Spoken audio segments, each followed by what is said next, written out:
Hello everyone. We have seen the importance and role of human resource management in my previous videos. Let's talk about the functions of human resource management today. Well, you must be an employee in an organization working in, say, any department. When you say hotel as an organization, you may be working in food and beverage service, or for that matter, kitchen, or it could be housekeeping department. When you think about human resources as a department, what comes to your mind first? Well, you must be thinking that this department handles paychecks or say salaries or other benefits which are given to the employees, or you can think that it is an office which is situated in the back of the house areas of an hotel where you normally report on your day one of employment. Or probably some of you may also think that this is a place where you have to approach if you are having some kind of an issue or a problem with your job. But the fact is, human resource department exists in many forms and it oversees many more responsibilities than this traditional task that we just discussed.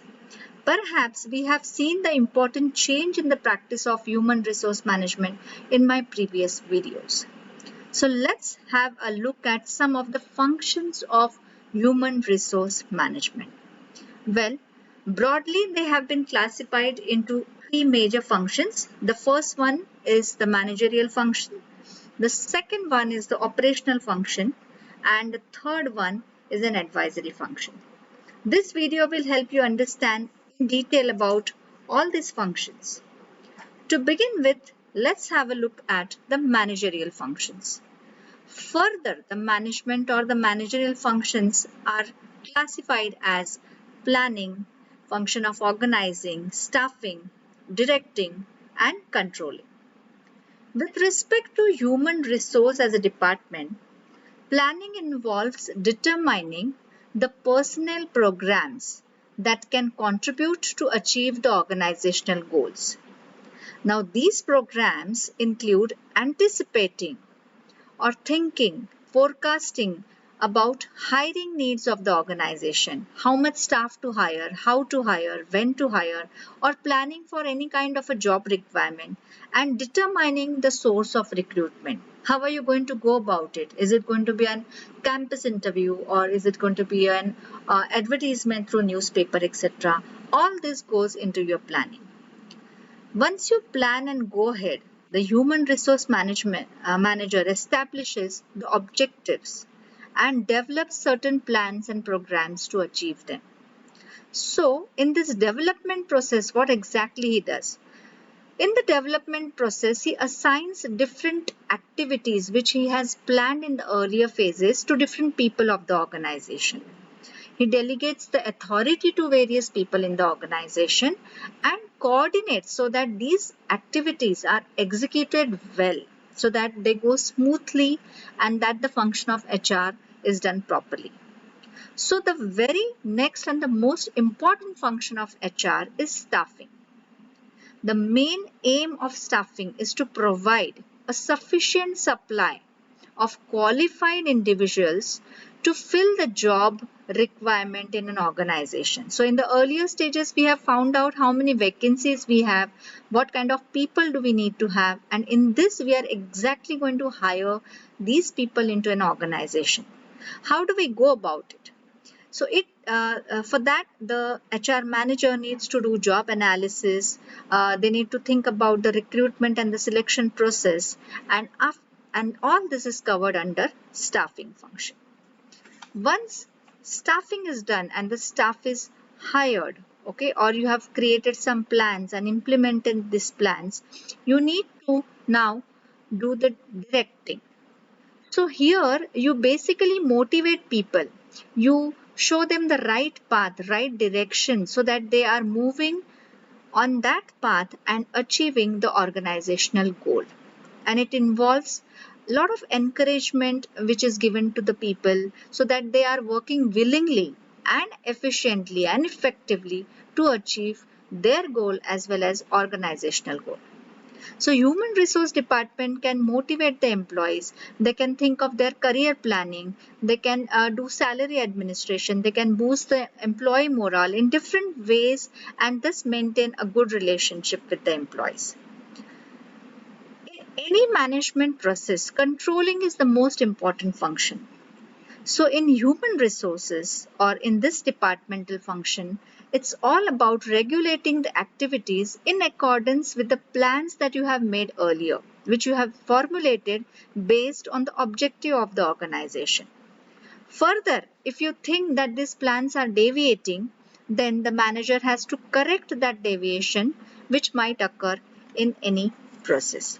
So these were some of the functions. Now we have a next slide which talks about the operational functions of human resource department.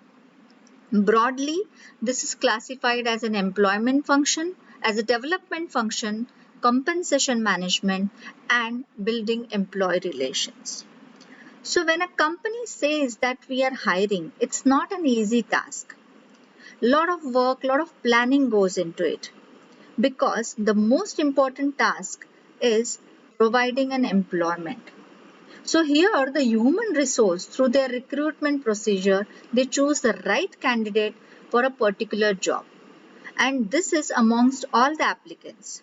So once the employee is selected or he or she has been hired, she joins the company. The employee joins the company and thereafter comes the process of orientation.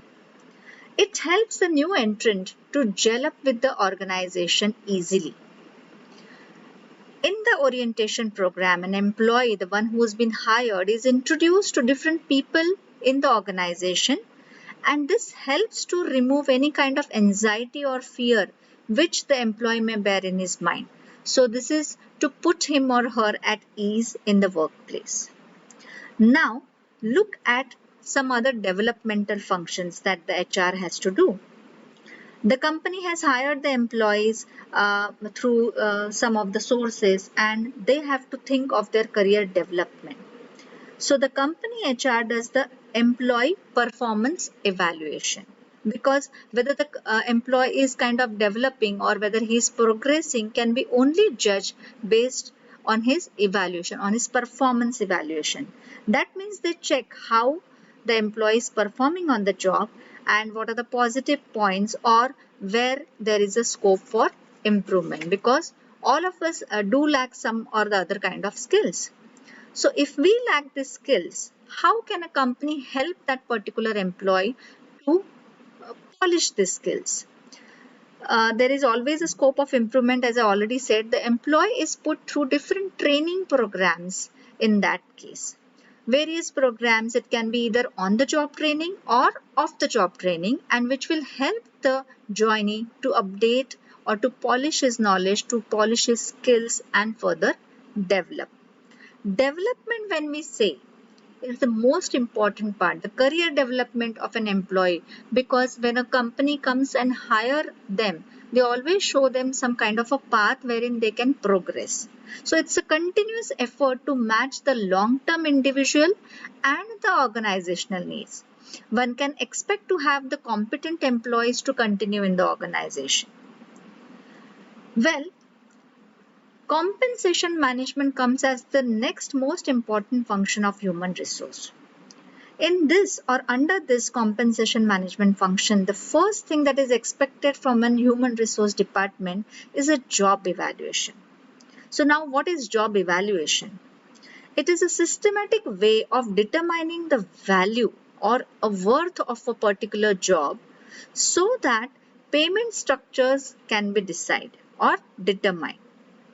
So we have come to a point of wages and salary administration. So what does HR do under this? When we say wages and salary administration, it's like having a sound policy for implementation of employee compensation. So they are working for the company and they are getting compensated for their job.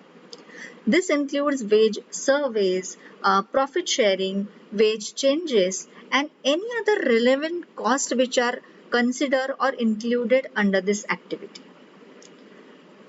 Employee incentive is one more term that you must have heard, because the employees have not to be given the salary or the wages, they also have to be given some kind of an incentive.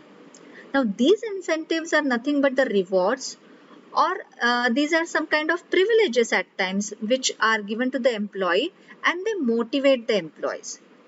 They can be either monetary or they can be non-monetary, but the whole point or the objective is excellence in the job performance. Bonus is not a new word. Bonus is given to promote the good performance. It acts like a carrot given or shown to the employee to improve his or her morale, and so that he sustains in the organization and continuously does a good job.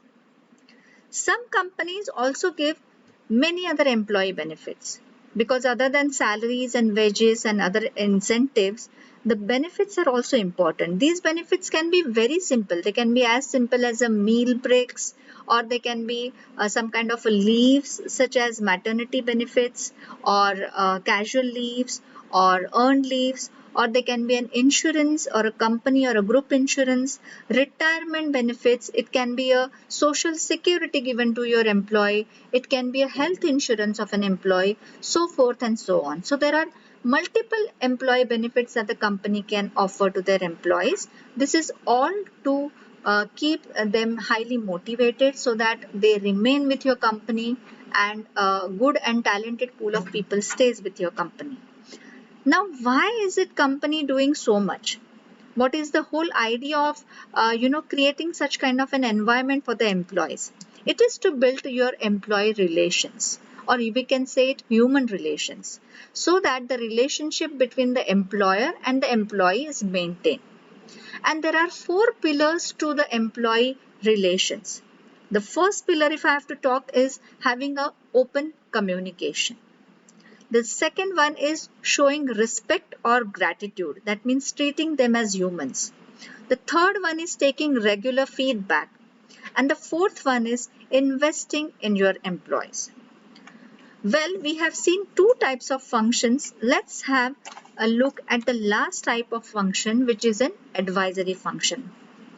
So in under advisory function, the human resource manager or the department advises the top management in formulation of certain policies, rules, regulations, programs, etc. in the organization, because they are dealing with the top management as well as they are dealing with the middle and the lower management.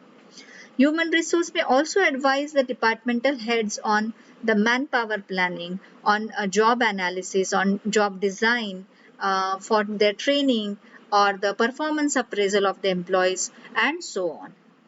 The most important task, you can say under this COVID situation especially, is to foresee some kind of problems wherein we have seen a lot of turnover in the industry, and suggest some kind of solutions to these problems. Well, we have almost covered all the functions of the human resource management, but there are certain other functions like change management and grievance management, which will be discussed in my further or upcoming videos. I have mentioned the references that I have used to make this particular video, and there is a quiz link which I have provided. You can refer to that quiz link for more inputs. Thank you so much.